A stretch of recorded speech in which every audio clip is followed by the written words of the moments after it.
All right, Merry Christmas Eve, everybody. Thanks for showing up. I'm glad you. Like I said, I guess. Am I glad you had nothing better to do? I'm not sure. Um, I just finding out one of mine that one of my cousins went to the Christmas thing tonight, but I was planning to go, but no one else was going to go, and I didn't want to be that guy who went alone. But next time I'll check in with them. Otherwise, I might have had to reschedule the thing, but I think they went at 7:30, so that's one's on me.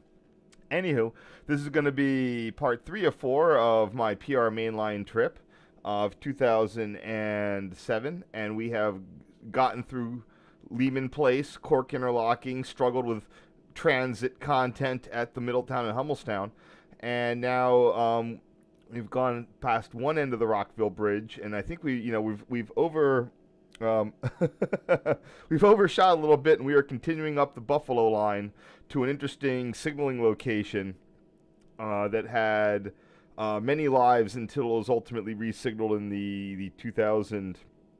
Well, it was resignaled at some point. I'm a little unsure of some of the timeline.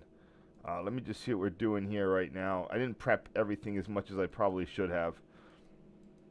Okay, so the last point we were at was east end of the Rockville Bridge. Sorry, I was checking out some other stuff. Where am I? There we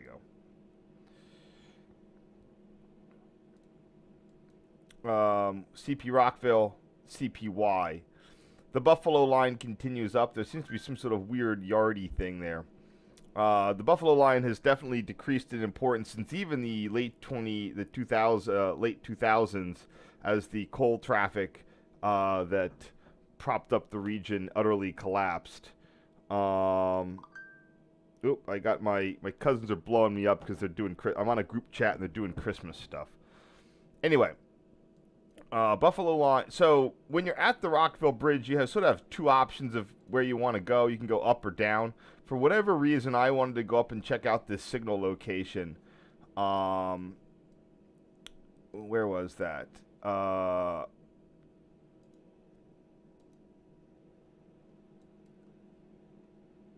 Okay, here it is. So the Buffalo line starts off. It's the way that it has an interesting interaction with U.S. Highway 22, sort of starting on one side of the road and careening to the other. But if you go up a little bit, you get off at this first turnoff there, and you could head down to see where the first, what is it, intermediate signal location is in what is sort of a two-track zone. This is exactly where you would go, and you'll see where you'll see where I'm at. So if we hit the 322, let's see what we can check out on the road provision. So there we can sort of see our intermediate signals behind the trees there. You know, NS ones go 2018, still NS, 2016 NS, 2011 NS. And finally we get to, so these are resignaled pretty early. They were resignaled by 2008. Wait, no, hold on, no, they weren't. There you go. There's the signal bridge that we're going to get to. And there was an interesting sort of happenstance here. There was an attempted resignaling that didn't quite go, and then they had to sort of start from scratch. Is this 2011? All right. So this signal bridge went pretty quick. Unfortunately, I didn't get a good chance to document to my normal standards, but I did do a pretty good job of it here in 2007. So this is what we're looking at.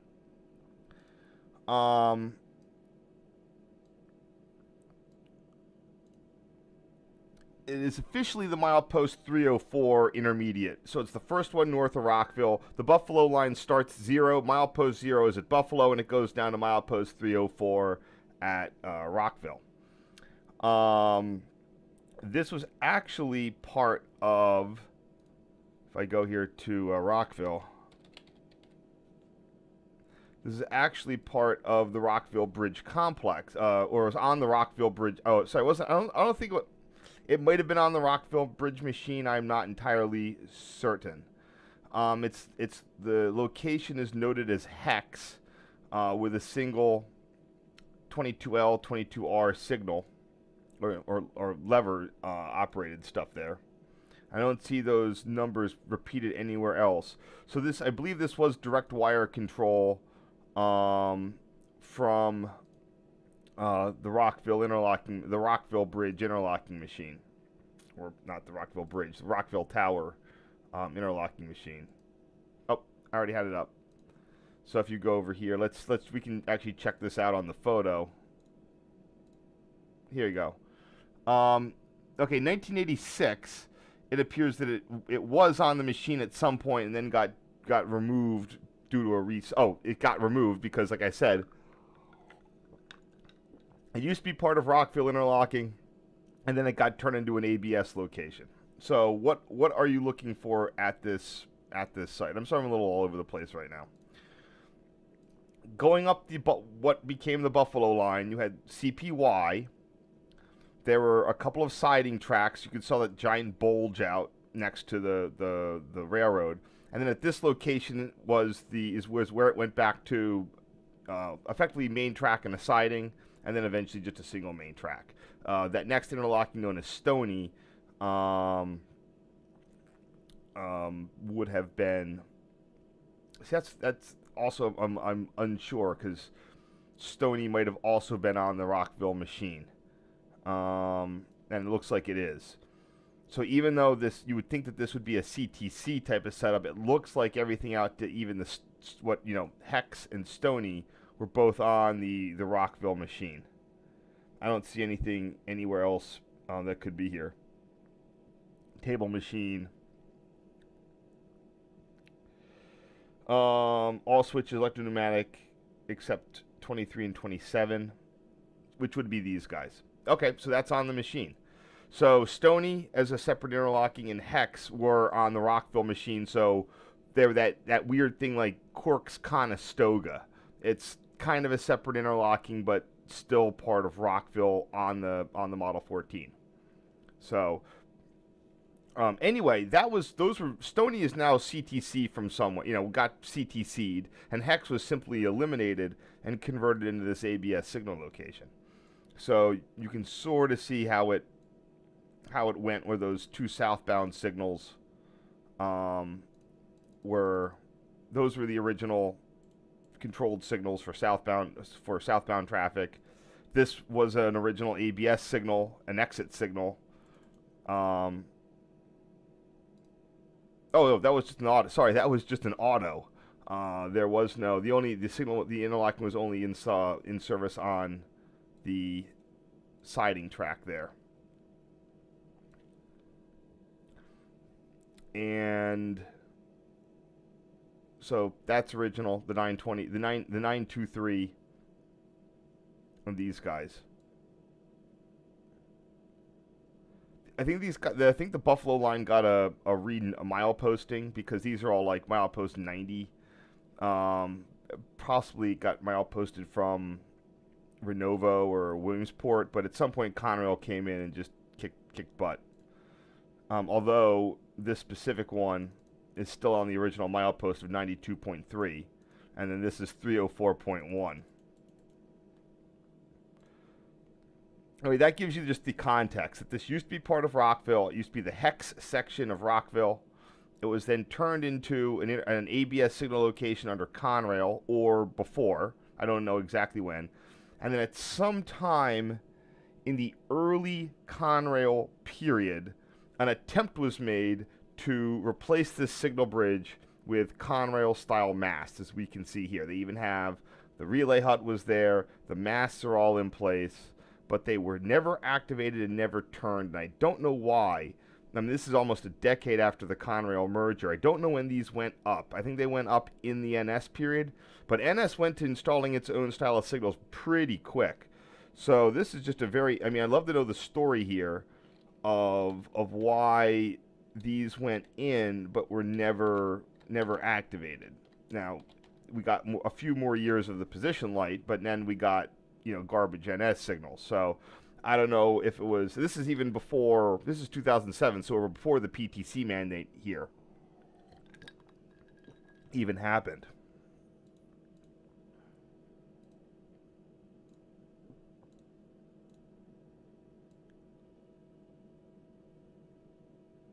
So I'm just looking at how to even begin to deal with this right now. So this is Buffalo Line signal 304. I'm trying to think of how else I did this with the Buffalo Line.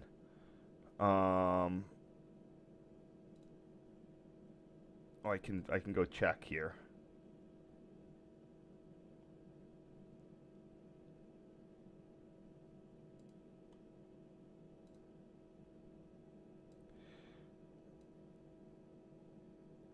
Do I have Buffalo Line as a thing? Reading, Hudson, B&M. I don't think I do.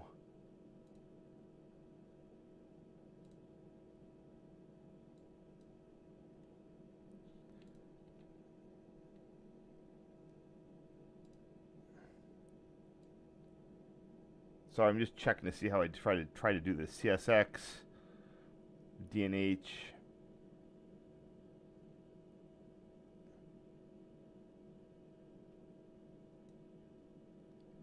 I don't have a lot of stuff labeled as Conrail.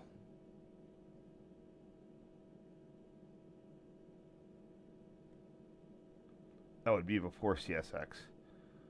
CSX, CSX, CSX. There you go. Do I have Buffalo Line stuff in here? Carmen Branch. No, I don't know where the Buffalo Line is.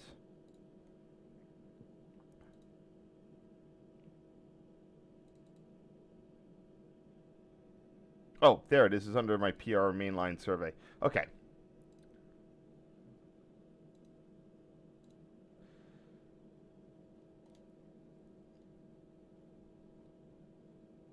All right, NS Buffalo Line. So I do signal 19. Okay, that's how I'm doing it.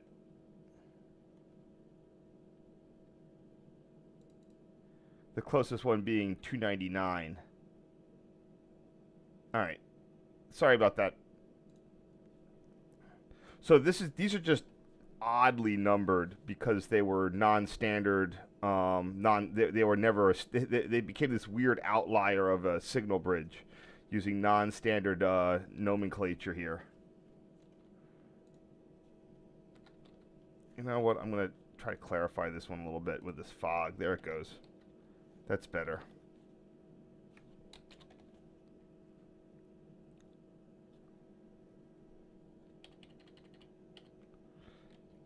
I'm already getting off to a slow start. Okay.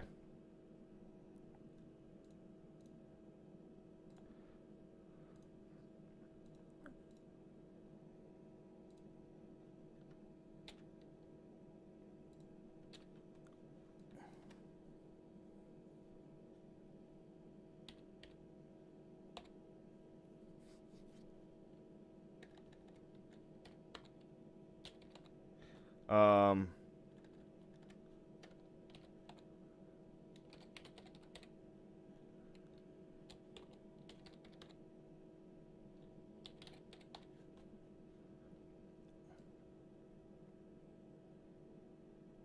all right, that works. It's a sort of a lot much ado about nothing there, but just want to get my bearings.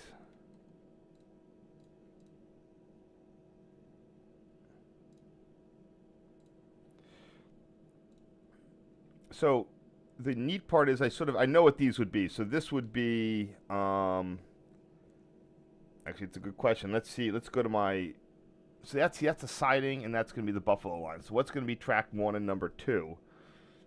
If I went, like just because something is a controlled siding doesn't mean that in the Conrail numbering system you would have intermediate signals are labeled milepost, track number, direction. So track 1 at milepost 304 be 304 1N. But they don't necessarily number if there's a siding in a main track, it sometimes gets a little bit screwy. The good news is that I can go elsewhere on the Buffalo Line and where there is double tracking. Oh, this doesn't even help.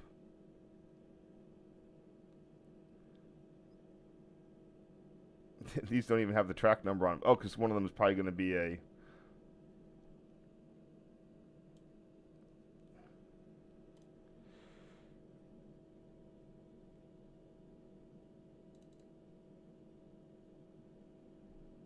What I need to do is figure out what track I've been labeling 1 and 2. So 2 north is approach and 1 north is clear, so the siding track should be 2 and the main track should be clear. So this should be 2.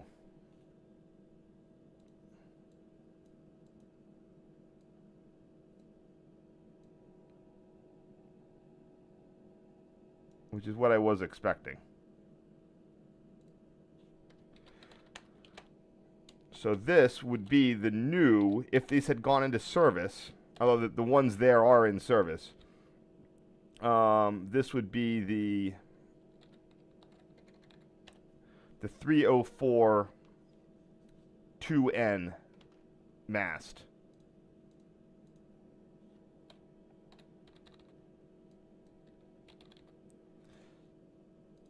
I can actually go and then verify this with whatever is there now.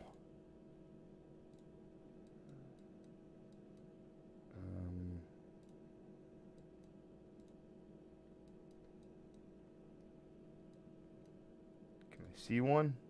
That's...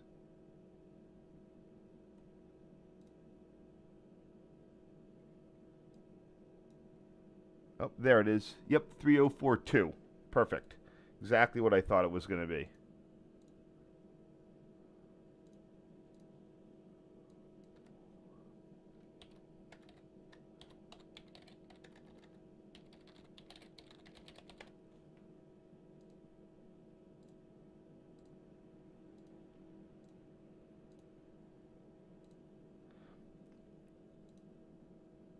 And this would be 301N. See, this one doesn't even have the signal head on it. And these are US&S. For all I know, this signal might have marked the exact moment when either the merger happened or management swooped in and basically told whoever was doing the Conrail signal capital plan, like, nope, shut it down. Your budget's frozen. You're not doing this right now. And that would be it. So that could very well be the situation that we're seeing here, of when the Conrail signal replacement plan was thrown in the dumpster by new NS management.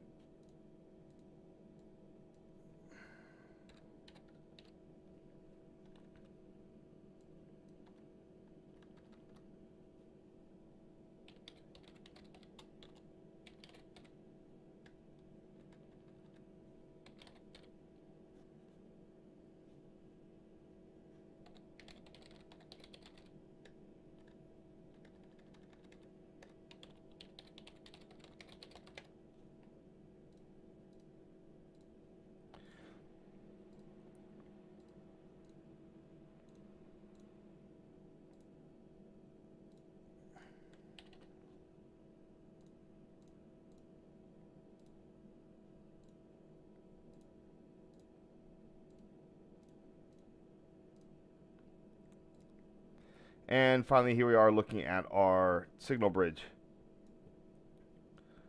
So of all the signals here, it's that 3041 signal is going to be the sort of the odd man out, because that didn't exist.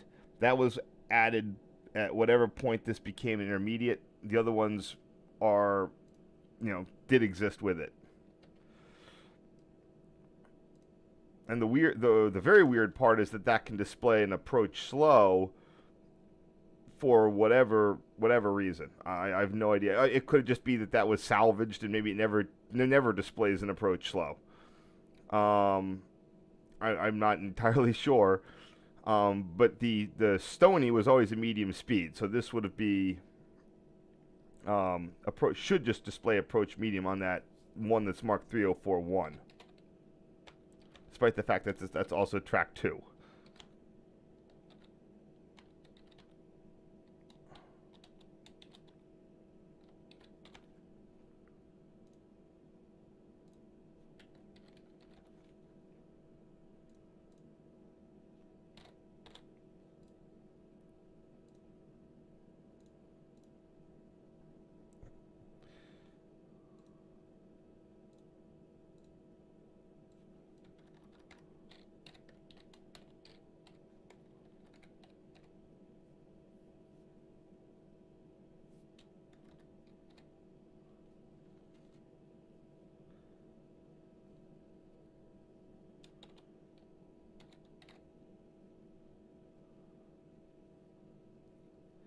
The other question is, what are the other ones numbered behind it?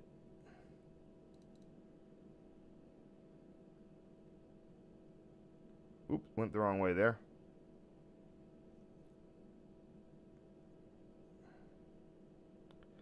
(922) and 3042.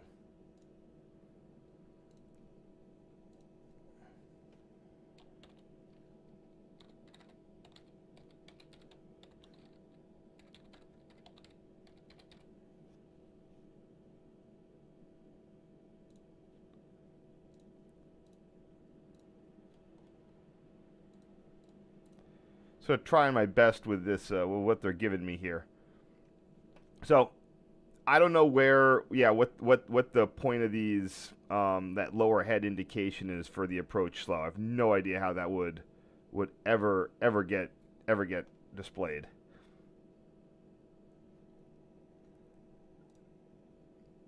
No help there, and oops.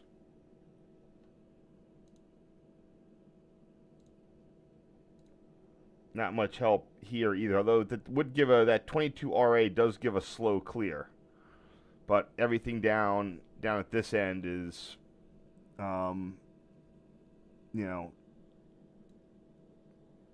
what turnout at 27? That's number 15 turnout, so that should be good for 30 miles an hour.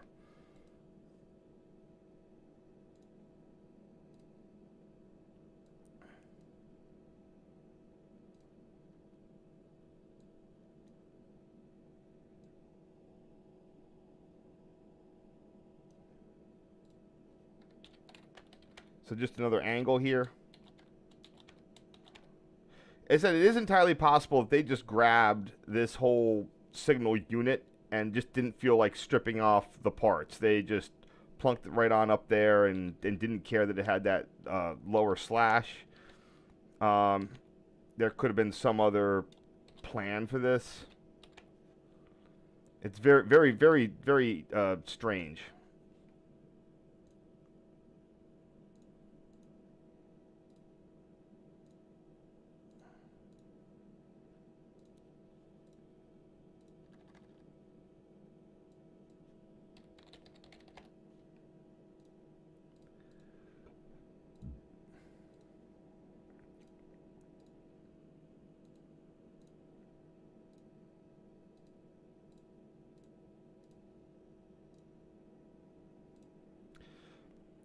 So, as I was sitting there doing my stuff, I noticed that the signals tapped on, and you saw that the other ones were dark.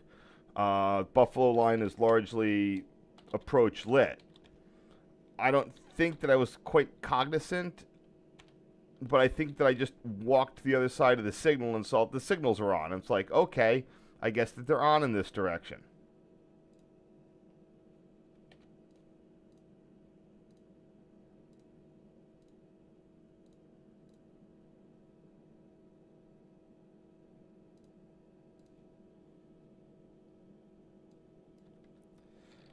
So this is going to be the 304S.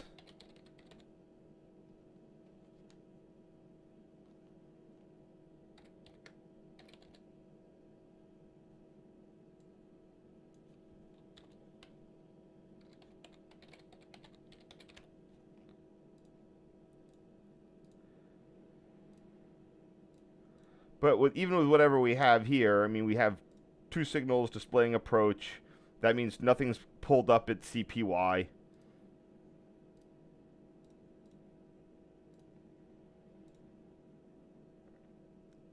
And then I have this other alternate take of this.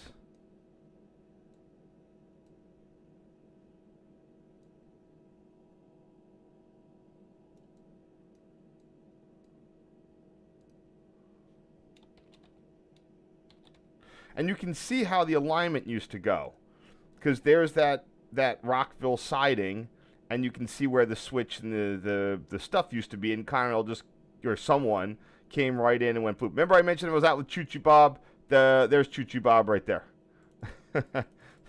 One time you can see him. You might have been able to spot him in some other photos at Leaman Place. I know that he was hanging around. You can see his car in one of the ones at Leaman Place.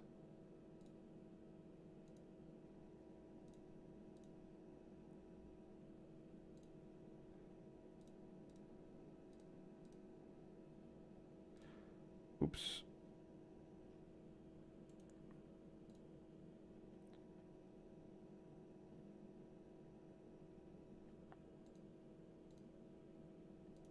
That's what I needed. Okay.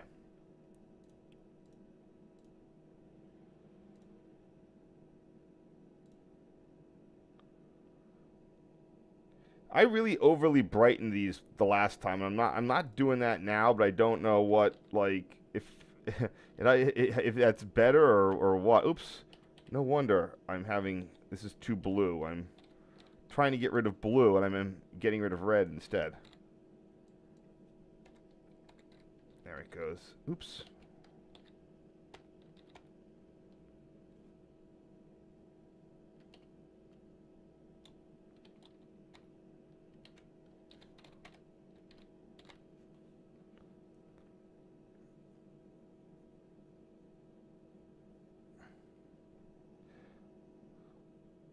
So what I really don't want to do is necessarily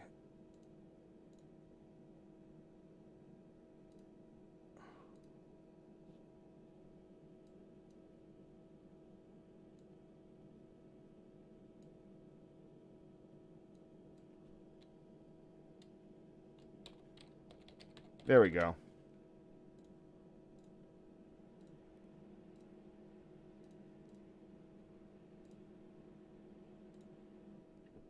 And here we have a nice picture of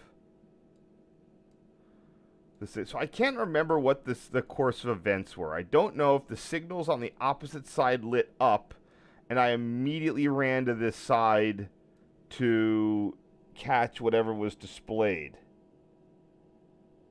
Or if I walked around to the other side and saw that these signals were displayed.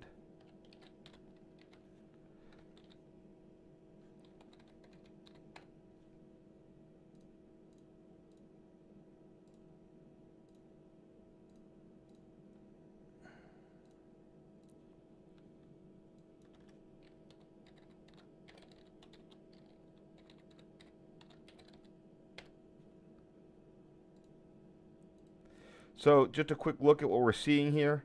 Besides them displaying approach, these are both, again, the distance signals to CPY. CPY has both a short signal block between itself and CP Rockville on the non-diverging route, or on the straight or the diverging route, or it has that slow speed route around to go west. So that's why we're going to be. That's why we see here. Nothing is really going to. You don't get a full clear on anything. So if you're going to be going to Y, so here's what happens. You can't see where the signal is. But if I'm going on track siding to this, I'm going to be getting a slow approach. I'm pretty sure you get a slow approach for that one. You might not. I mean, it's possible that they just gave you an approach medium to that number 15 turnout there, but I doubt it. If you're going here to this guy to a stop, you're probably also going to get a slow approach. However, if this guy is going to diverge, which it is. Everything. That's a medium speed turnout there. This guy is going to give you approach medium to that. And then the signal block is so short that you're not gonna get clear to approach medium to that. You're gonna get approach medium to that. And here, if you want to diverge to that, if you're diverging to an approach medium, this will also give you an approach medium divergent. You're gonna diverge over approach medium to then get a medium clear at that guy.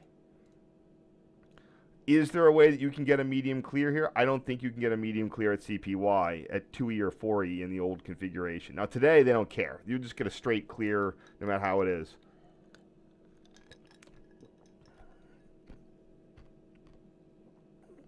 But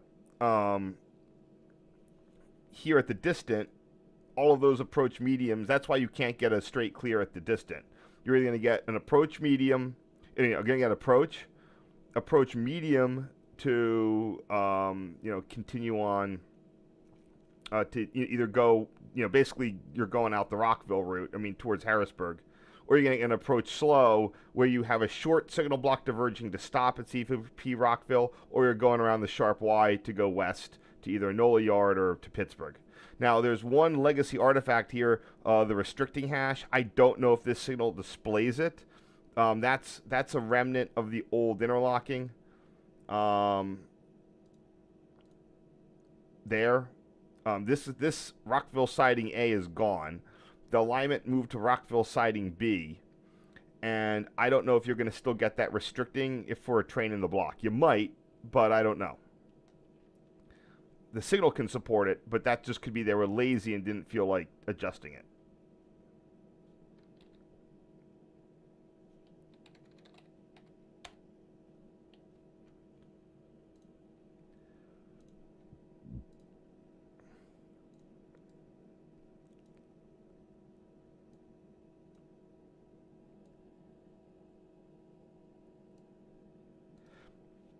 And here we just have another angle. At a certain point, I have a story to tell, but I'm waiting to get to that point.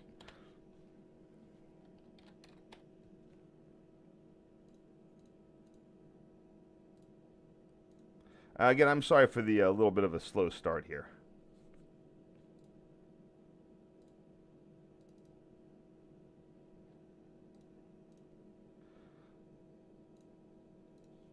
To app, and then we have that's the 923 signal in the rear.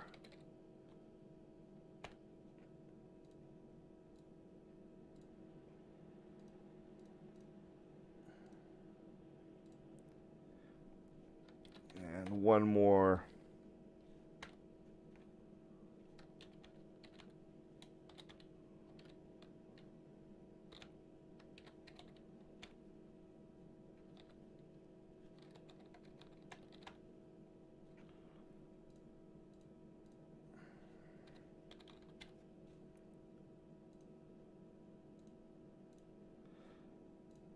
So I was, what is it? Hold on. 3042 approach. So I'm out here getting these pictures of the PLs lit up, and I'm not entirely cognizant of the fact that, like, hey, when the signals are lit up like this, there's a train coming. I think that as I walked around to the other side, they were lit, and I didn't see them tap on. So I didn't really have any notion that there was a dynamic situation sort of developing here. And Bob doesn't usually come out with me, when I'm doing a lot of the signal stuff. He'll take up a position and let me do my thing.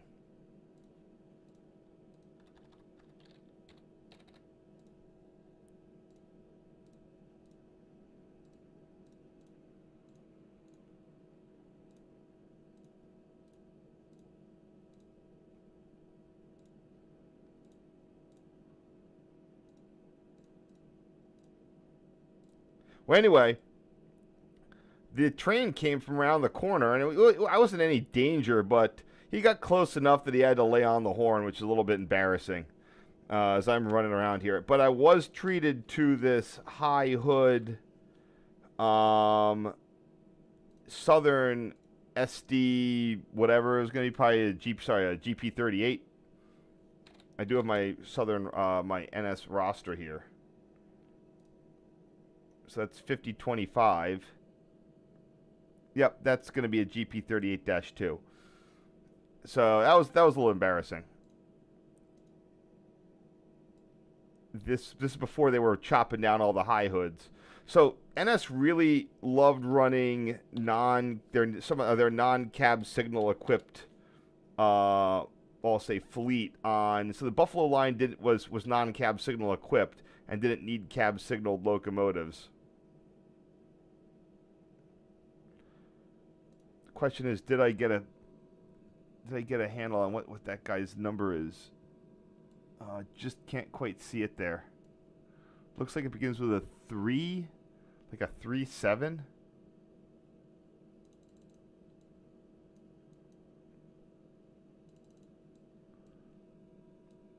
Looks like a 3 and a 7.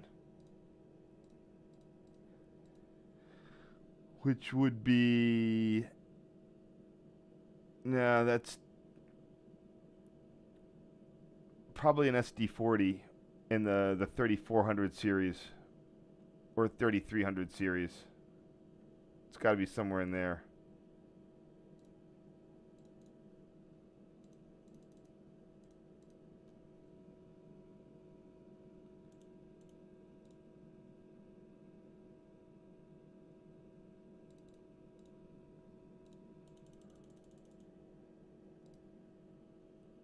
That looks like a 3, but I don't think it is.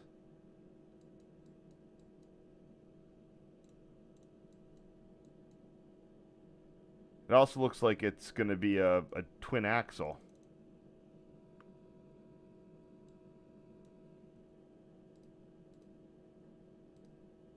Maybe it's another 5000 series. Oh, maybe, I don't know. Really hard to tell what that one was.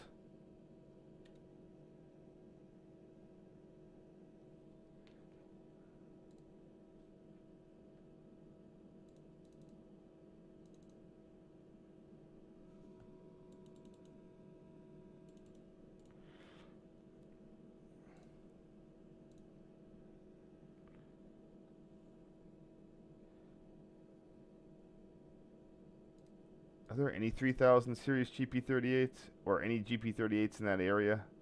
Oh, it could be a GP40. Maybe it's okay. It's probably a GP40 then. I'll just do 30XX on it.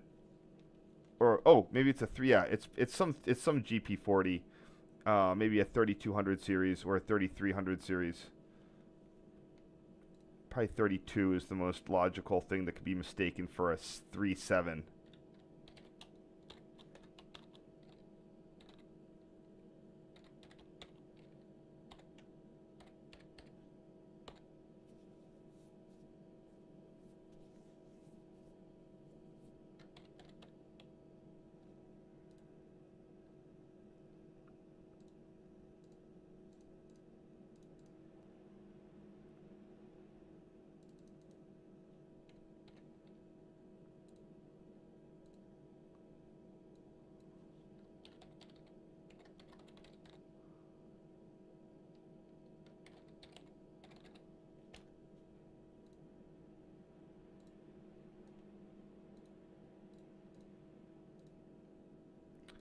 All right, that's the first batch there.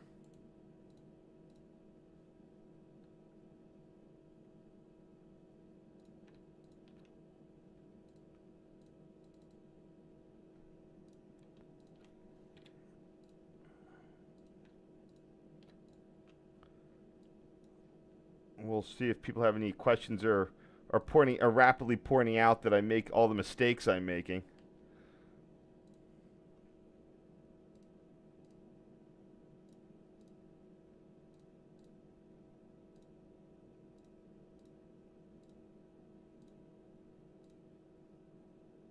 Anyway, I cleared off to the side of the right-of-way to let him pass through. I didn't get the best photo. I'm sure that I would have would have, if I knew, if I was aware that a train was coming, have positioned myself a little bit better.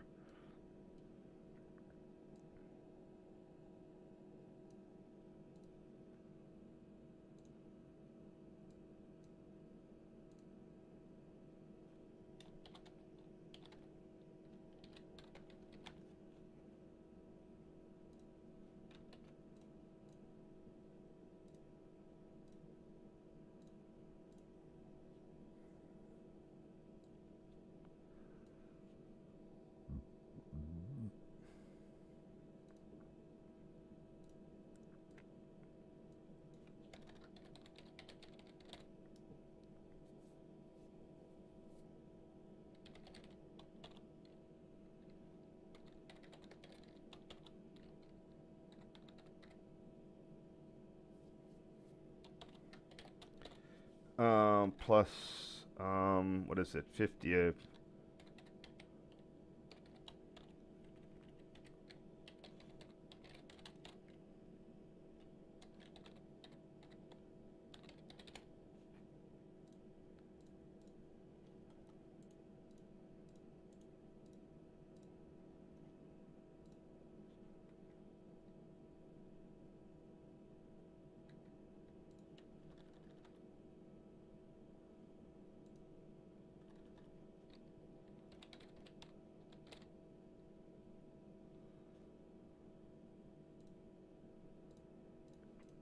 All right, 1 second. There we go. So normally today I would have taken far more extensive pictures of the signal bridge, but again I just wasn't up to standard yet.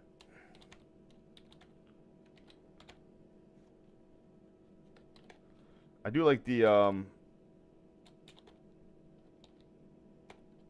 fall colors that I was able to get, though. That was definitely nice.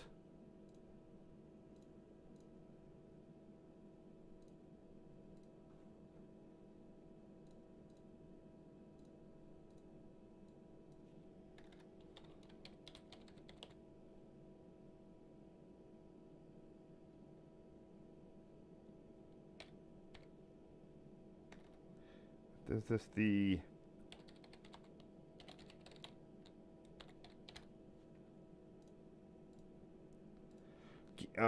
photos of signal bridges are some of the more complicated things I have to do labeling for, because northbound and southbound are pretty straightforward directions.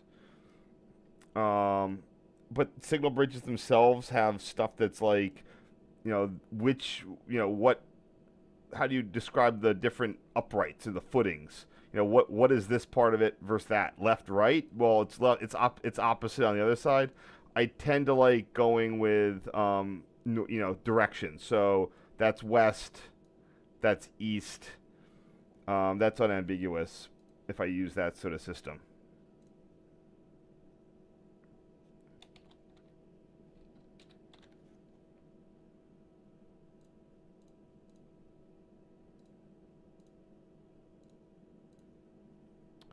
So here we have the 304S gantry.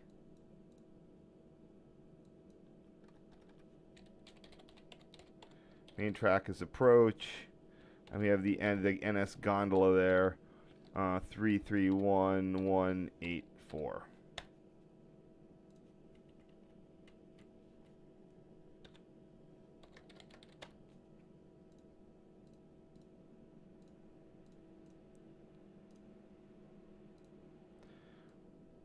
So now I ran it back around the other side of the bridge just to get these all lit up now.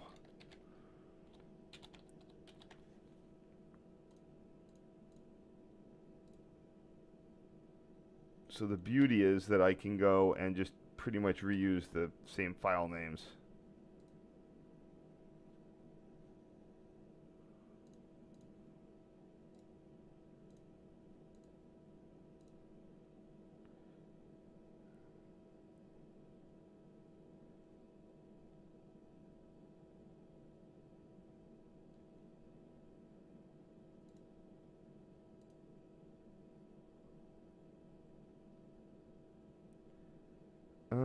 this is the one I want.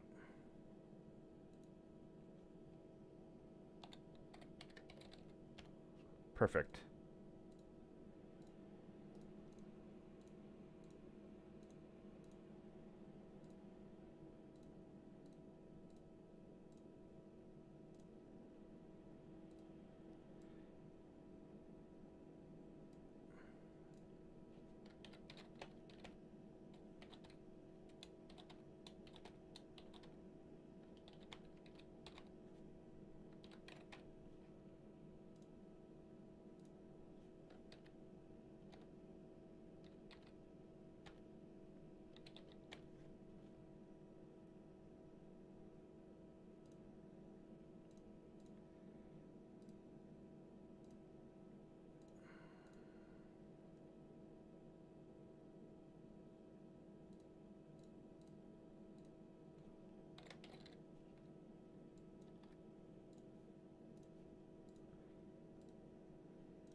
This poor old little guy had been sitting there all alone. Yeah, so I'm betting that the signal bridge was so in the late Conrail era. So in the mid '80s, when they re-signaled the PRR Main Line, they kept the position lights in the mid '80s. Over the course of the '90s, as signal bridges began to deteriorate, they would replace them with Conrail-style target color light masts. And this looked like a similar situation where I bet the signal bridge was starting to run into problems and they wanted to put in the new masts, and something with the NS takeover put a halt to that.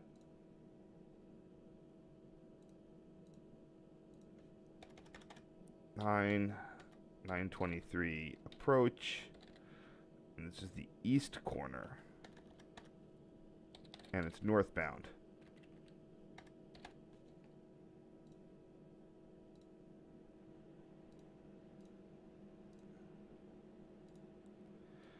And then you have a nice, just good old picture of the signal bridge with its stuff.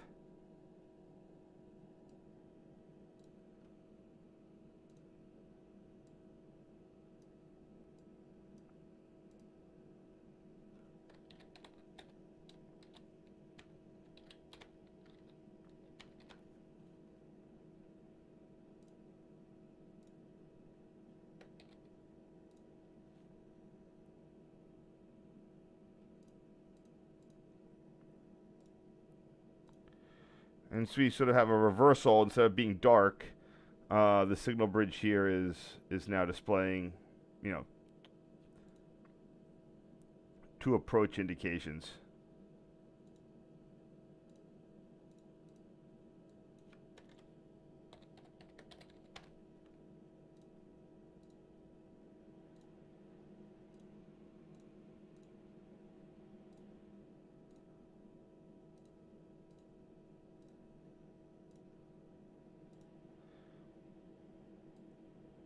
So today I would have taken detailed shots of every signal head and gotten angle on ones.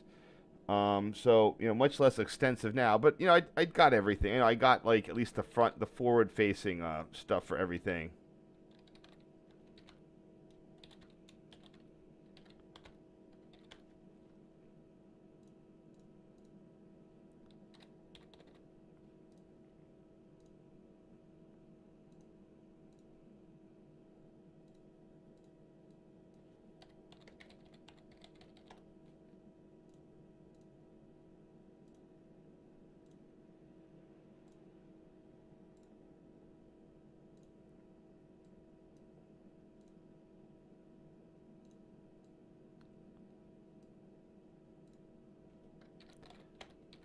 I'm also not quite as good as I became with manipulating camera settings to brighten stuff up to overcome backlighting.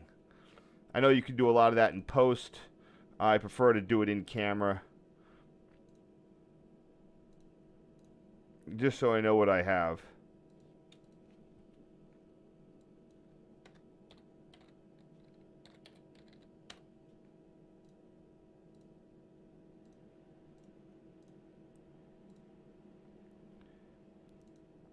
I feel like my friend was Bob was giving me the bum's rush. So I got this like last sort of photo, half obscured, as we were heading to the car.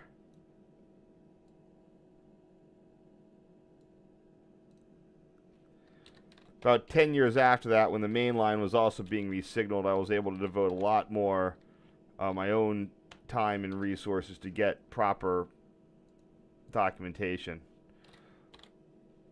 Well, I didn't take 14 as many as I took 14,000 PRR Main Line photos. I definitely got a few thousand of the Buffalo Line stuff.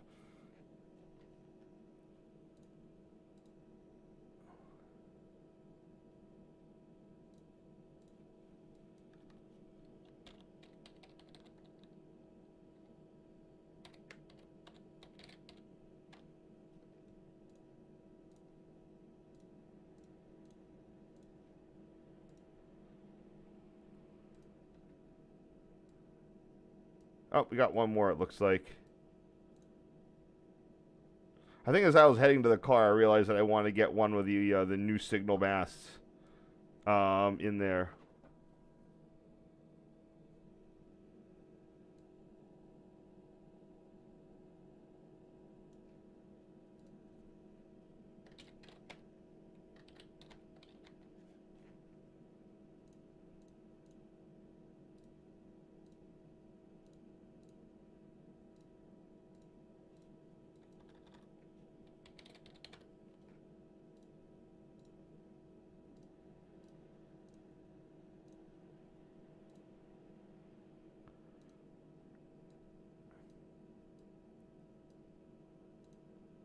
That's sort of a zoom shot of the position lights.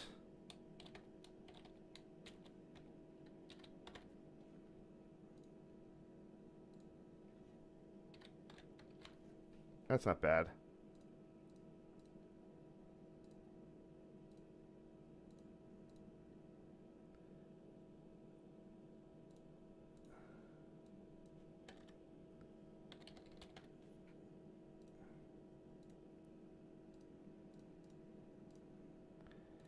And the last one we have. Okay, so now we have left the signal bridge there, and we are driving up Route 22. And to this day, you can still see this beautiful. You get this beautiful drive along of the South Ferry slide fence, which still has a lot of, which is still a Pennsylvania Railroad era structure.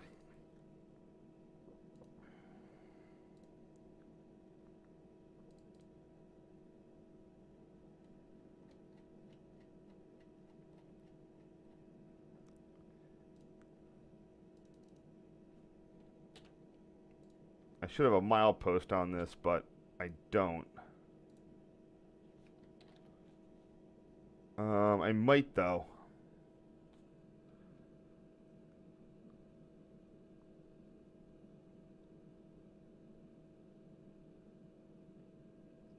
In fact, I'm sure I do. Signal, milepost.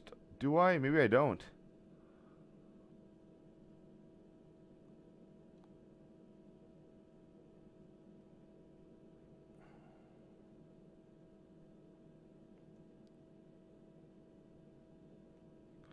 Alright, I'll just use the old thing. This is not a great photo, so I'll just use the old name.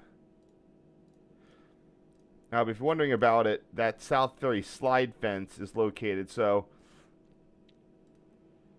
you go here. You have a sawtooth bridge where Route 22 passes underneath the thing. Then CP Stoney is right in here, right there. I should go out there at some point, but there's not. I mean, it's a new interlocking now, so not much really going on. Then you go up another bunch of miles. It's surprisingly long. You cross over the railroad again, and then you go along this sharp U-bend, and that's where the slide fence is. I'll show you that slide fence. That's where you go. So on the other side, you have you're going around Duncannon, CP Cannon.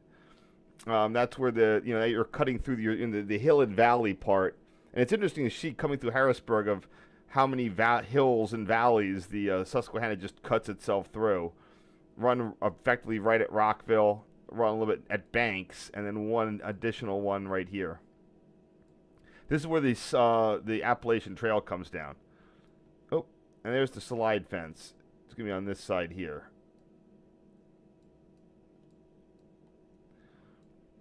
Yeah, it's got basically a signal-style mast going up to be able to maintain the stuff there. Maybe I can get a better view on one. You can just make out that there's wherever you have the junction plugs, there's a ladder that goes up so you could reach each one of those to basically reset the slide fence.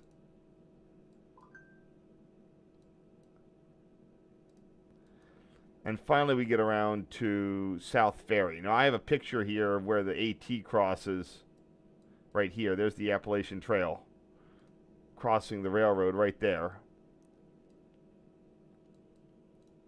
Don't know what that's about. And somewhere in here is, oh, there it is. You have CP. I never really got good pictures of CP of South Ferry. S Ferry here. Mainly just because you have to sort of walk down along the freeway ramp.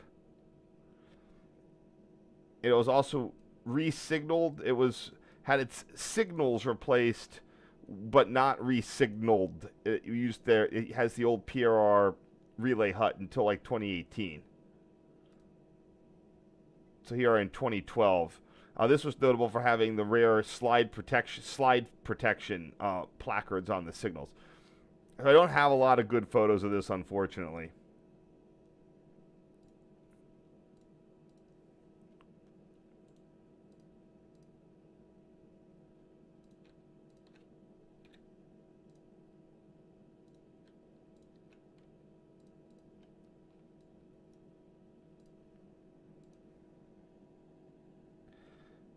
Let those load up. So now we are crossing the river again. So we drove up this way. We're going to cross the river here on the Route 22 Clarks Ferry Bridge, go over into Duncannon, or I don't know what exactly we did. And we're going to come down the opposite side of the river on US 11. And we're going to access the other side of the Rockville Bridge via Marysville. Or we do something. I don't know exactly what our route was.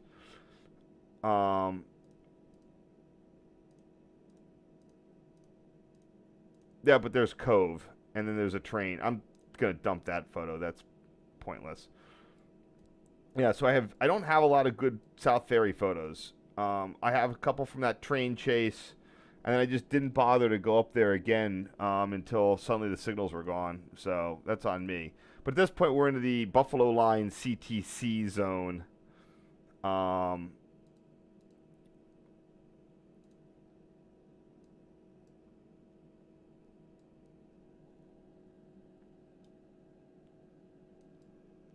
There we go. Let's give myself the best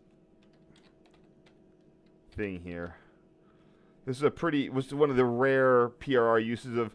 PR loved using manual block. They loved using ABS. Every so often they'd use CTC. This is also one of the things they used red lenses on the signals.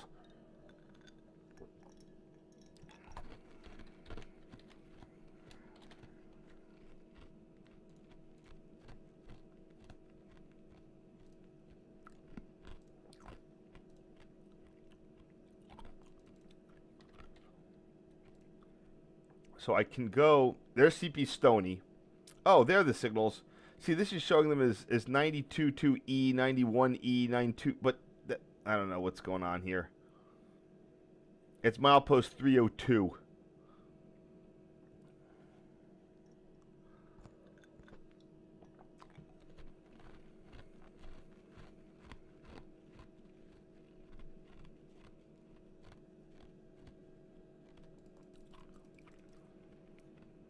So the Buffalo Line uses these long CTC sheets.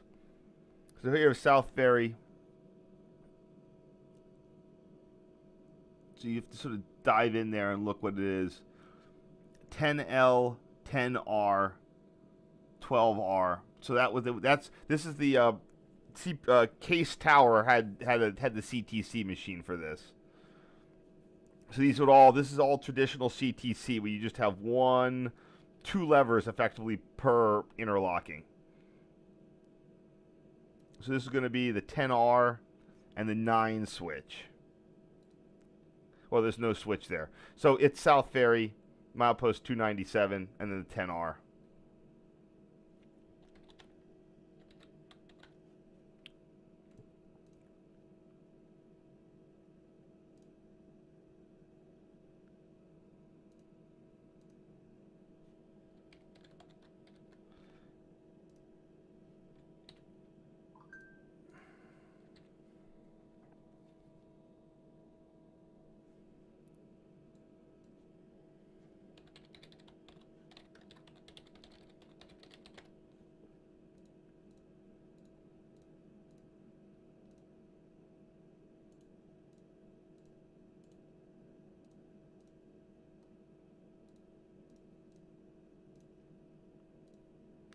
And here we have the South Ferry relay plant.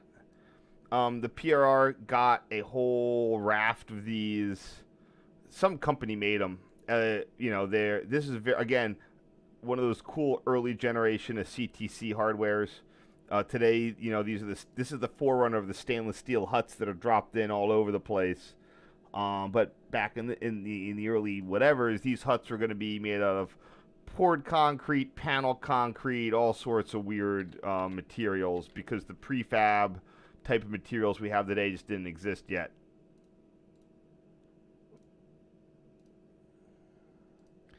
And this was like galvanized. This lasted pretty well. I think it was galvanized whatever it was. Sheet metal or tin or whatever. It's like tin roof material.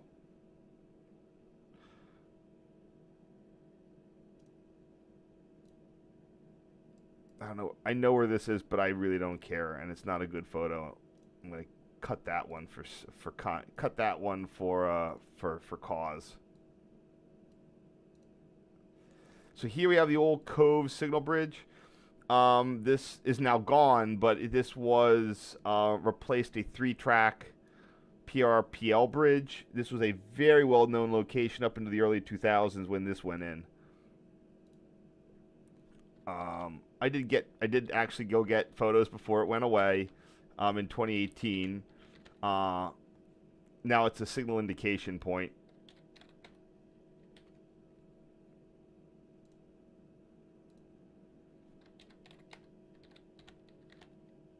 Nah, I don't want to do that. It's not working with it.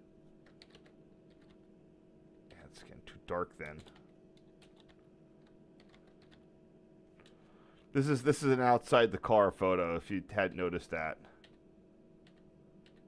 Yeah, this is probably the best I can do right now.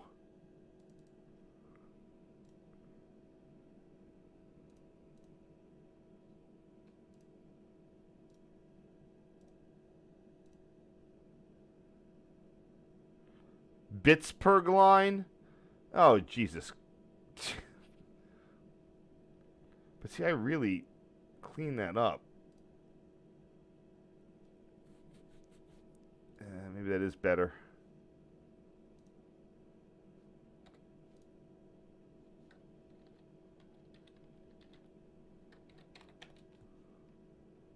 Okay, that's good.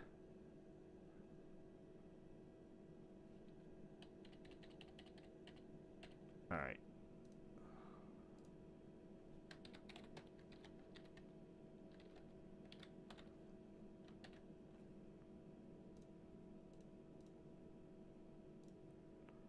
Pittsburgh line, Jesus.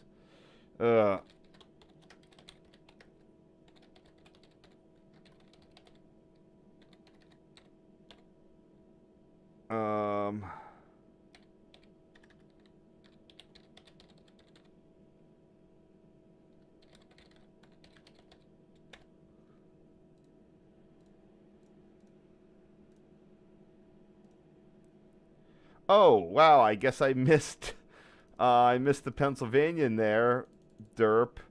Something 4. Oh, man. I got the freaking retail. I could have... Why didn't I catch that at the... I don't know. Maybe we were rushing to try to catch this. Oh, you're right. There was no train tracking. I wouldn't have known wherever this was. Oh, if we had just stayed, we would have gotten it.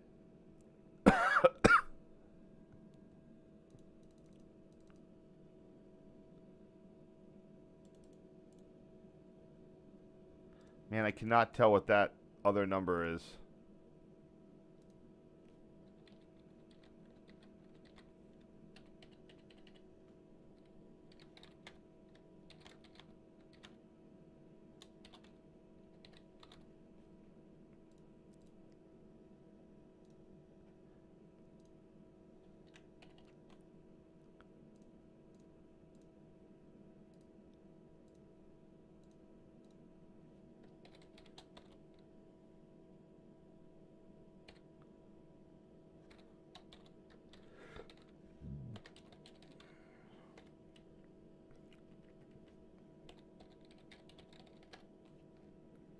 Well, I screwed that one up.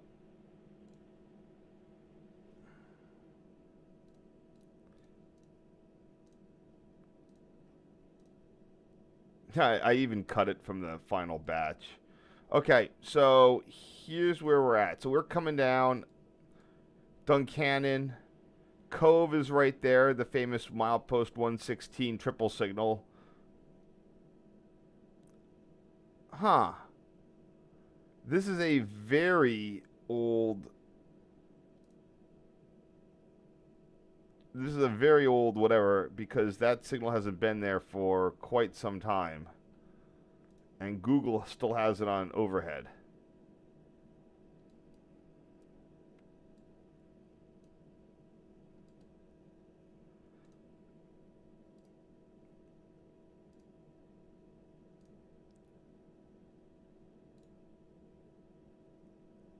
Yeah, that was there but turned in 2019.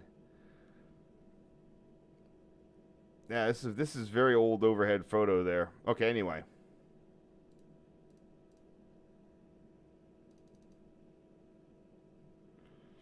So, this is where I'm getting into, I don't know, I should know what these tracks are better. Okay, let's go back to CP Rockville.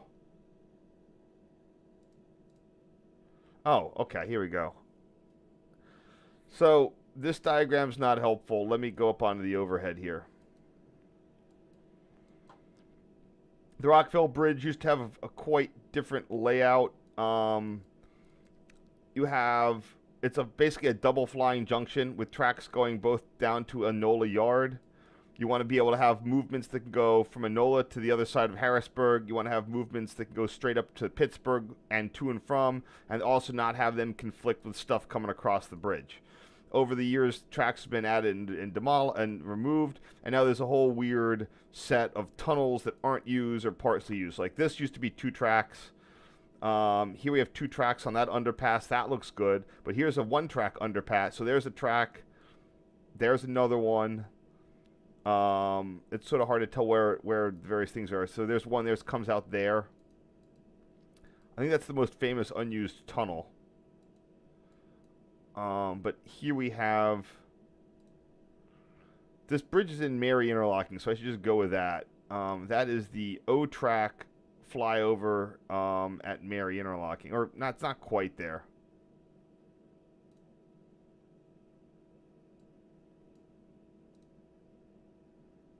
And we were looking down D track and G track.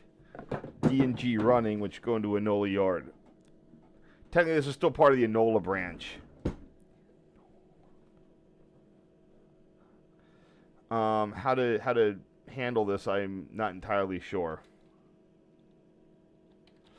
That sign is because this that low clearance sign is frequently deployed because they've had this is the site of multiple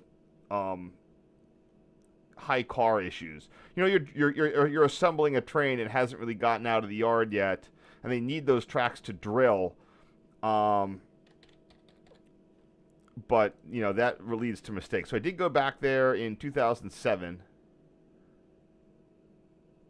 So I'm calling it the Enola Branch Mary Flyover.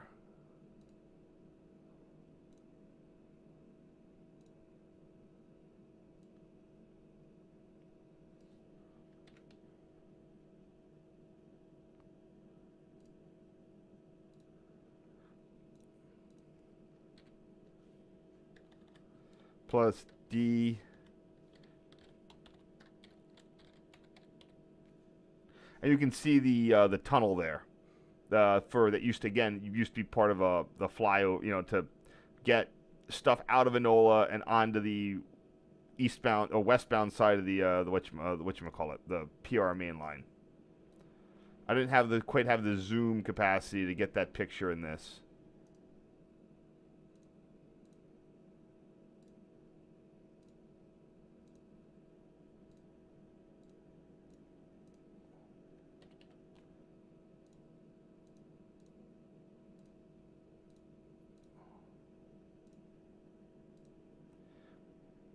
Oh, here's my best zoom capacity, it seems.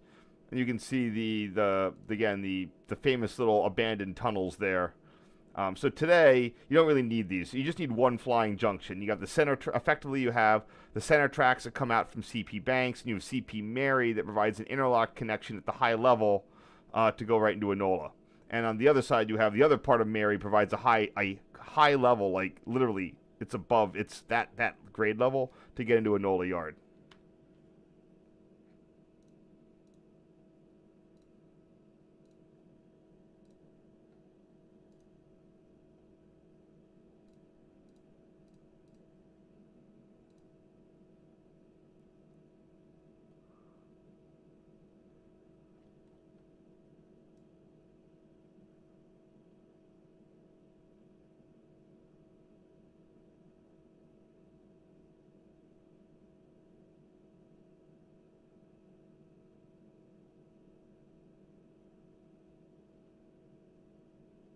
So I'm just checking these pictures from HIP. If I got a zoom one.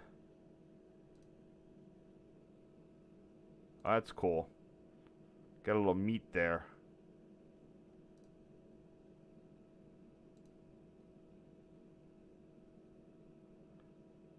All right.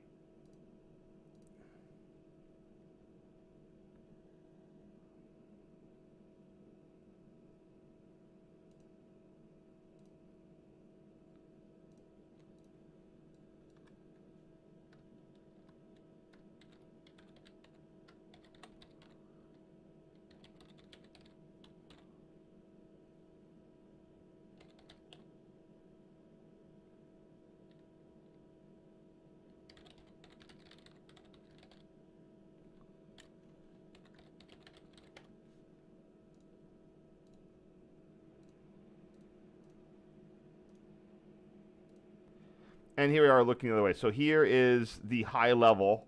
That's CP HIP up there. And here's the D and G tracks. C running track, D and G. They have a little bit of a flyover down that way. So that guy's going to go duck under. That's the C track. That's the G track. And then D is the one that's there. It's a very, very complicated situation. Yeah, there goes G coming up under that way. I'm sure it all makes sense.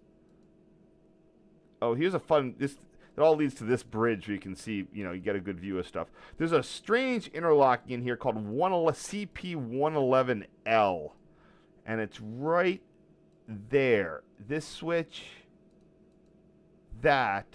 And if I believe that it's still protected by little position light dwarfs. But I can't be entirely certain.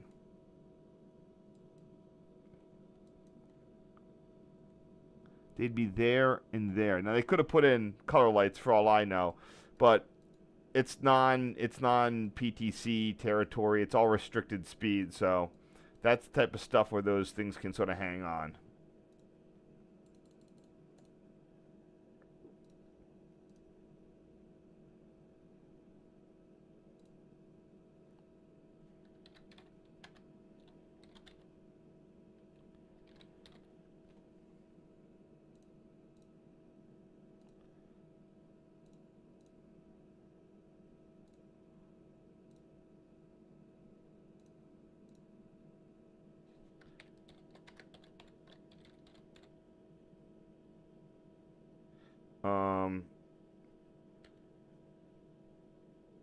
going to be eastbound.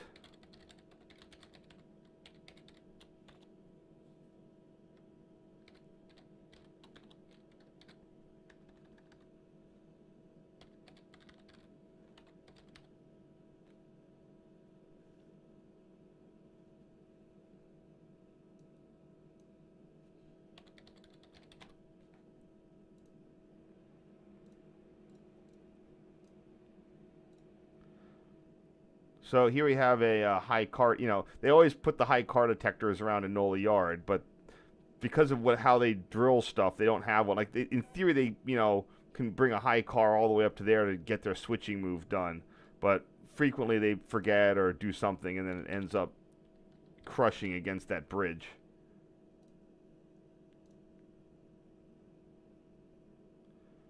So this is the high car detector at CP Hip.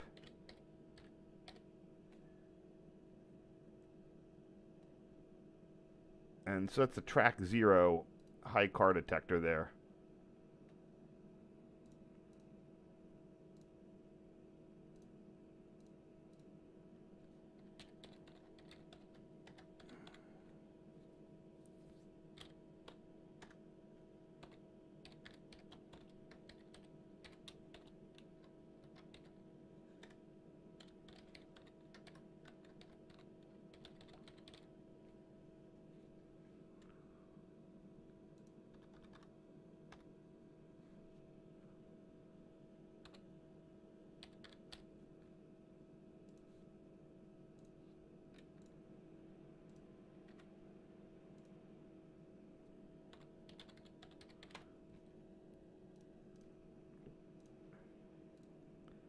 And here we have a nice big view of this. Now I said I did a lot of this stuff with CP Hip, so I'm labeling all of this as part of CP Hip now. That's what I've done in the future.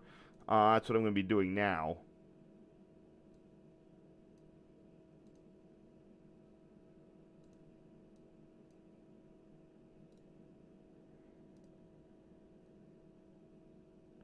It's like this photo here. Wow, they've done a lot of stuff grew up over the years. So this is the track 0 eastbound high car detector. Yeah, whatever.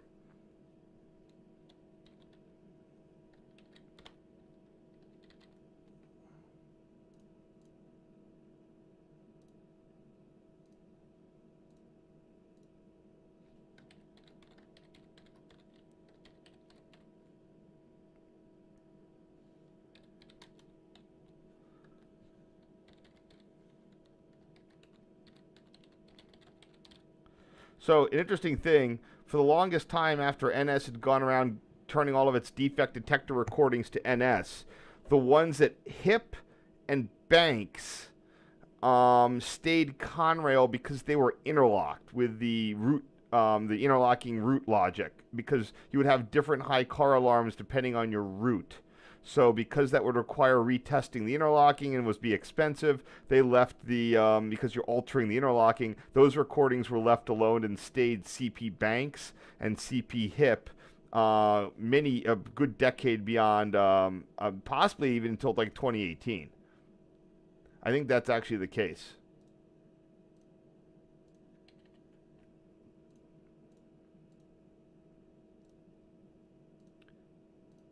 Yeah, I really only started coming out really started coming out here a lot when the stuff got a lot more threatened. So here's an interesting little tidbit. Here we can see the hip signals going eastbound towards Nola Yard, and they indicate that they can display approach or slow approach, in addition to restricting. Typically, that Conrail would like, a lot of railroads, including Conrail, would like you'd go through an interlocking, and then at some point you'd hit an end the auto block sign, and then you'd be Reading, Blue Mountain, and Northern does this. So you can enter, but when at the end of signaling, you got that at the last of signal, you get an approach, and then you get a end auto block where you need your Form D, or you're an enter Rule 93 restricted speed trackage. NS just they don't care, and they just Enola Yard had these little optimizations at either end of it, and NS just cut both of them. They cut them at the south end at Stell, and they cut them here at the north end eventually at CP Hip. So you just go immediately into restricted speed trackage instead of getting like an extra mile or so at being able to go slow approach.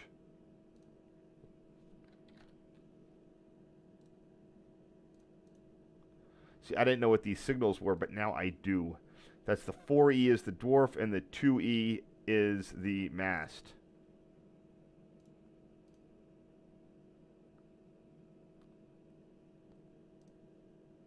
I bet they'd already replaced the switches when I was there in 2017. Yep.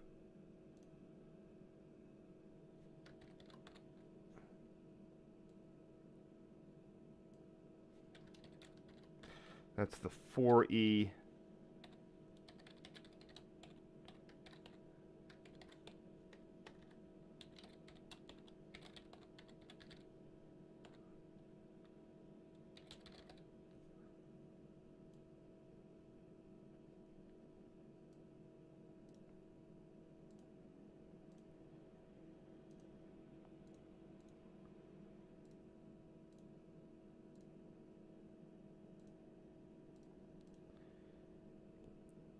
I figured I was going to have issues with the, Oh, I know what I can do. There's my problem. Alright, let's try this. Let's try a better cut on that.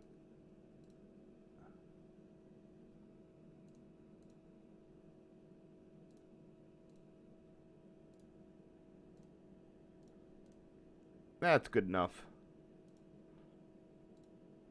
And here we have CP Hip with all its pneumatical glory, heading looking eastbound. Yeah, if I had known the fate of the signaling in here, I definitely should have come up more before the pneumatics at least went away. But that might have caught me a lot by surprise. So I don't know when the Hip ones went away. I know what Rockville got. Those they lost those pretty. They lost those by like 2009 or 10. But I don't know when Hips went. Oh, Rockville had already lost its. That's right. So here we have the 4E and then the one switch in the airline. Yep.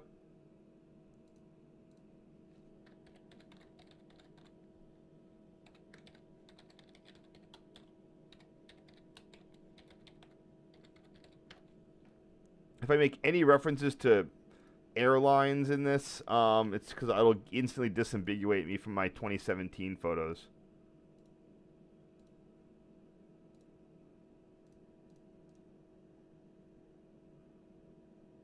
See, I bet I'm putting in a lot extra, like, brightness.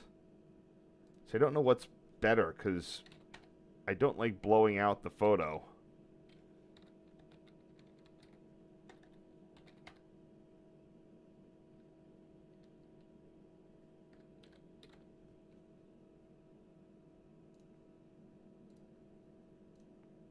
Probably more accurate to just sort of keep it like this.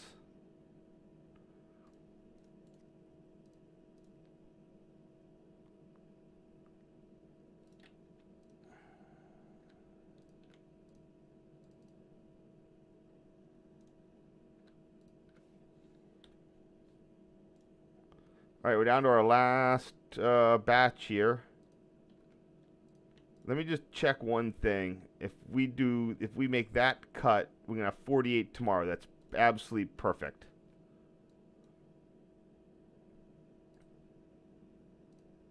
Anybody have any? Oh, we got Pete. What's going on here? Some sort of random bot in the stream, but I'm happy for the engagement. Merry Christmas.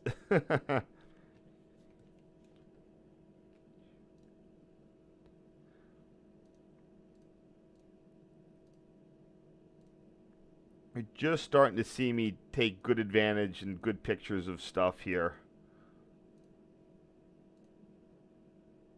I probably was like, I better take photos of the air, the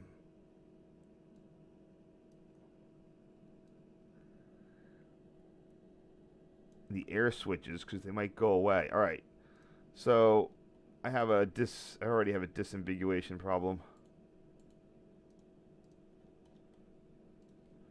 Trying to get finished by Christmas by midnight here.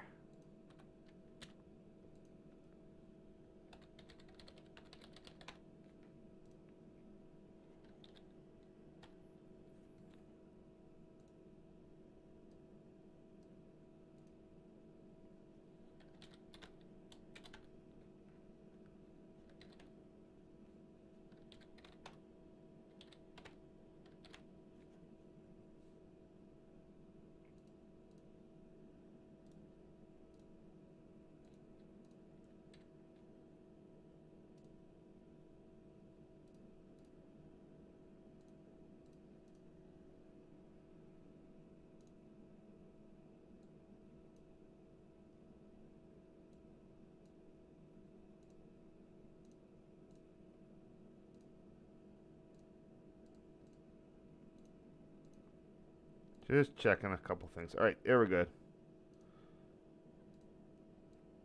And here we have the 2E mast again. This is interesting because the lower head is a USNS PL3 position light, and the upper head is a SafeTran modular one from, I'll say the day. Or not the day. It's like that's from the, starting in the 80s. That's the more solid state replacement that we got.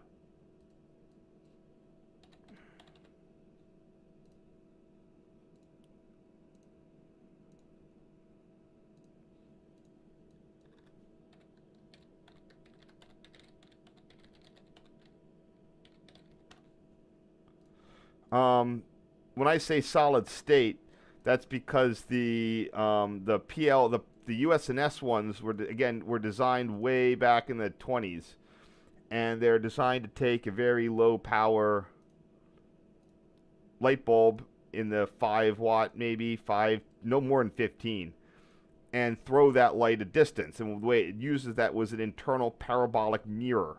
You normally don't use mirrors in railroad signaling to prevent phantom aspects. If you shine a light at them, they'll just shine it right back, and the signal looks like it's lit up. The PLs had all manner of special lensing to stop that. The SafeTran unit has just an amber lamp in a dark box and ups the wattage, because today we have a power grid.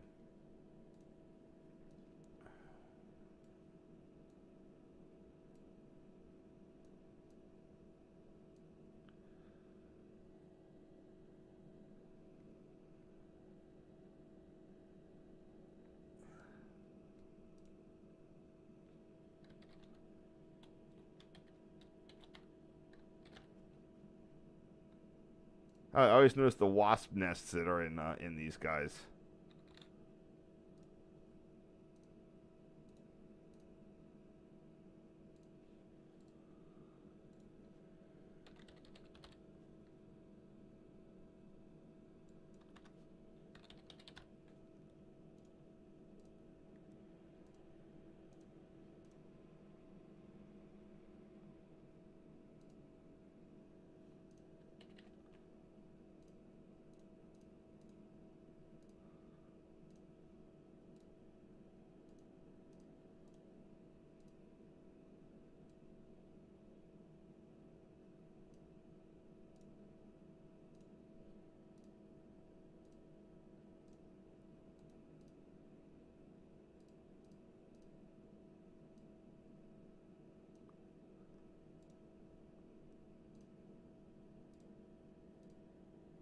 Oh my gosh. Trying to get the size down a little bit. There it goes.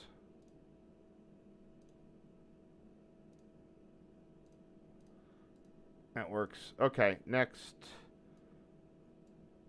Again, you can see the differences in the position light hardware there from the the safe train, Tran. I never can remember if it's train or Tran.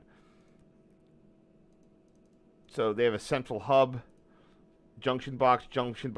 They're the modules. Each module is a modern signal module with a high intensity bulb and a blacked out box and a lens. And this one has a low side panel, low intensity bulb, parabolic mirror, weird stuff inside of it. It worked. But the reason that the PRR amber position lights always look, or any of the USNS style position lights, can always look a little dim. So they either look really, really bright or really, really dim. That's because they require some like, well, I'll say targeting adjustment to get them to on. And if they're not adjusted or the lamp's dirty, it's going to not look right. I mean, it looks very dim.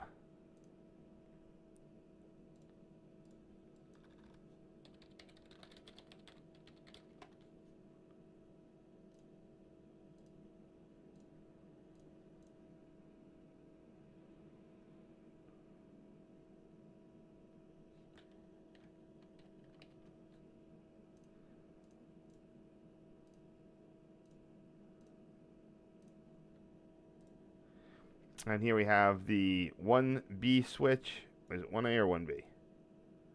1B. Wait, what?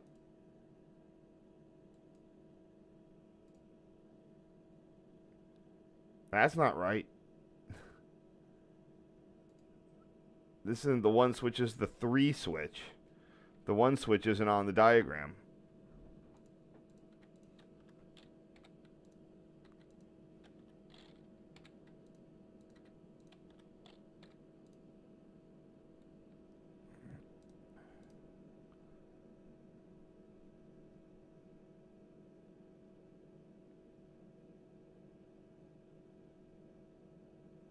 So this should be the 3B.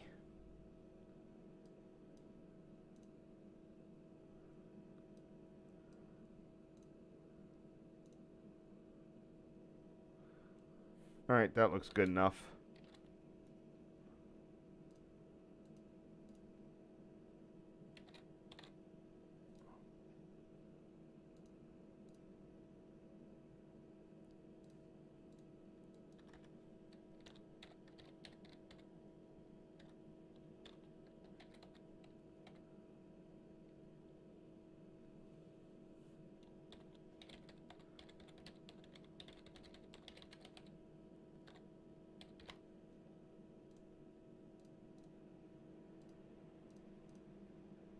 Oh, there's, yeah. Again, for those of you who don't know, 1 second.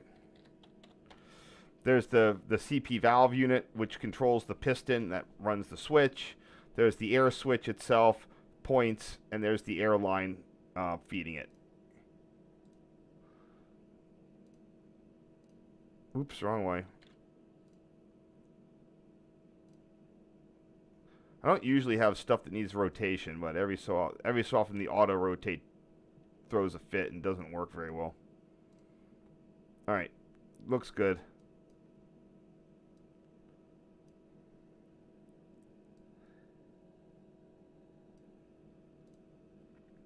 So again, there are 2 types of pistons. There's like a 5-inch piston and a 7. That's a 7. There's like a big old chonky one, and there's a more slender one.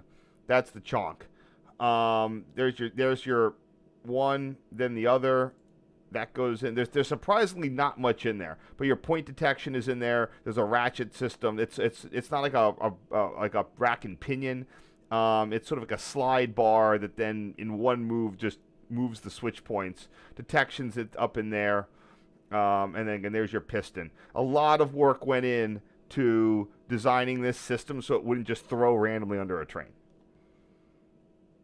I really wish that USNS Insider website would come up and stay up. It keeps coming back and leaving again.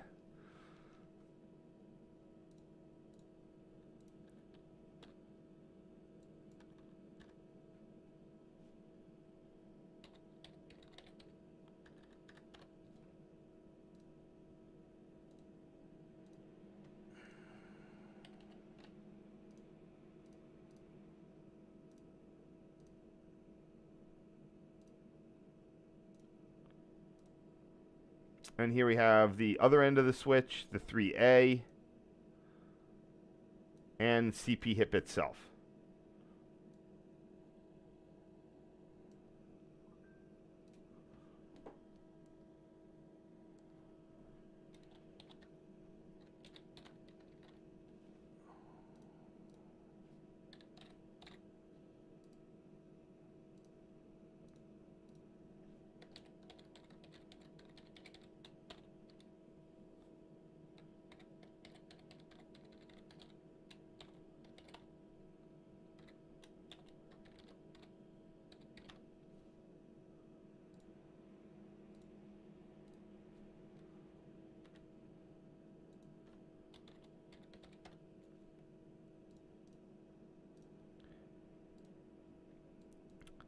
And the 3A air switch machine and point in the other direction.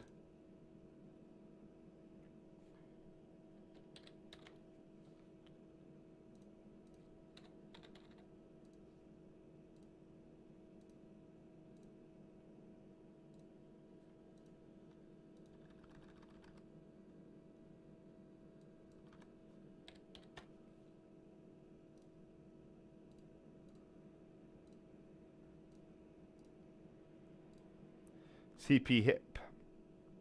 Milepost 73. That milepost is from Baltimore. This is on the old Northern Central alignment, now called the Enola branch. So that mileage will go down via York and would ultimately go to Baltimore. The track is no longer, some of that's now the light rail, a lot of it's now a trail.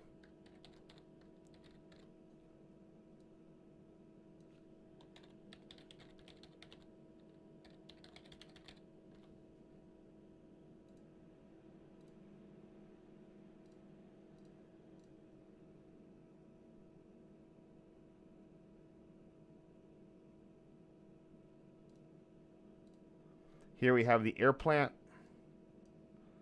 You already noticed that they're having some issues that they've.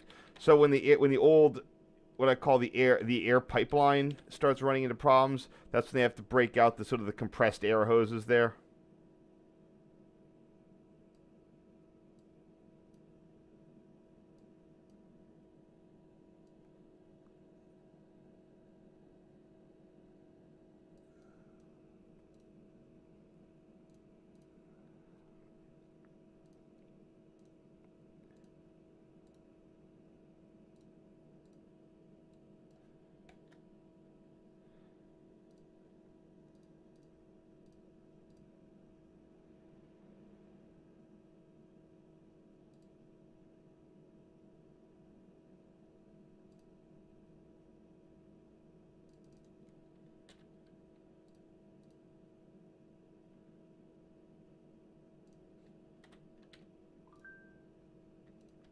I might use some of these. I should have been checking some of the names here. I try to use as many of the original names as I can.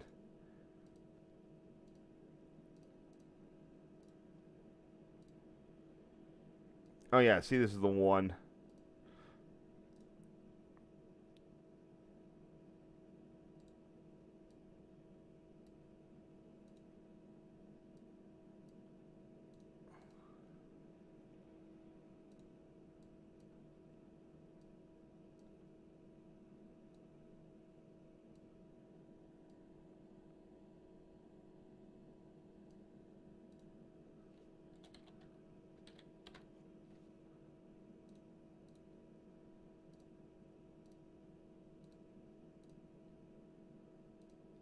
So this is going to be the 1B switch.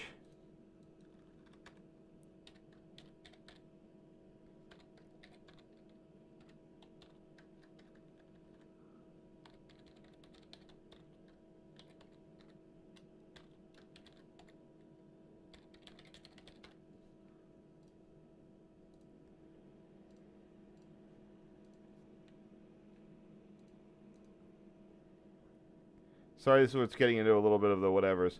Oh, here's an interesting thing to check out. They got a so because these don't have hand operations, a lot of times, especially on Amtrak, wherever you see these, you'll have wedges. so the points can be spiked and wedged out of service in case of a low air or other sort of failure.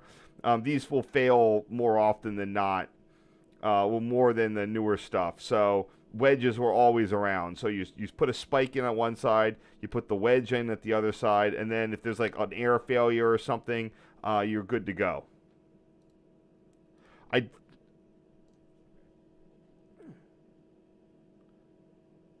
I think you can still do train movements with low air, but I'm not entirely sure. It might be you have to spike and wedge anything when it gets down to low air.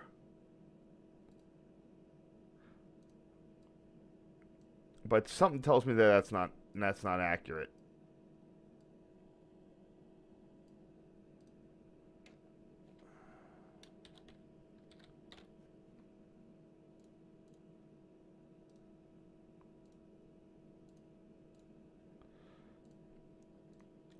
So here we have the 1B switch with the A5 point machine, the CP valve, and the points in the westbound direction.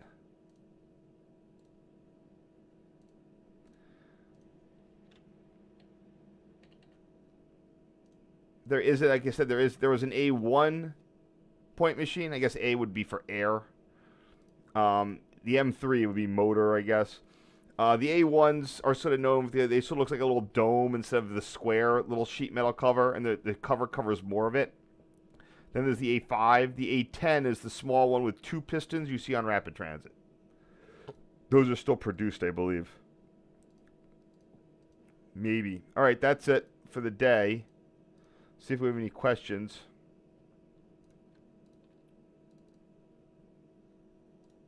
Tomorrow we're going to finish up with CP Hip and some more Rockville Bridge photos. And that should be good to go. So, Merry Christmas, everyone. Oh, looks like I didn't quite get finished in time, but it's midnight here. Merry Christmas. Enjoy your morning. Drive safe if you're traveling. And I'll be back to finish things out tomorrow evening. Should be the same regular time. 10:15 so most people should be all done dinner. I don't know about the West Coast. Sorry, I can't go too late to avoid that. So I'll have one more thing tomorrow, and then next streams is going to likely be Saturday night and Sunday night for a 2-parter. I'll figure out what to do. I'm going to be, my Septimid winter trip is going to be on the 30th. Anyone on the East Coast, come on out. Market East Station, Monday, December 30th, 9 a.m. I'm going to be doing the Routes 15, Chestnut Hill Loop, and a whole bunch of connecting stuff, including the 57. All right? Well, you guys all have fun. And, that's weird. My little preview box is like 20 minutes behind. All right, I got to get going. Have a nice day, and I'll see you then.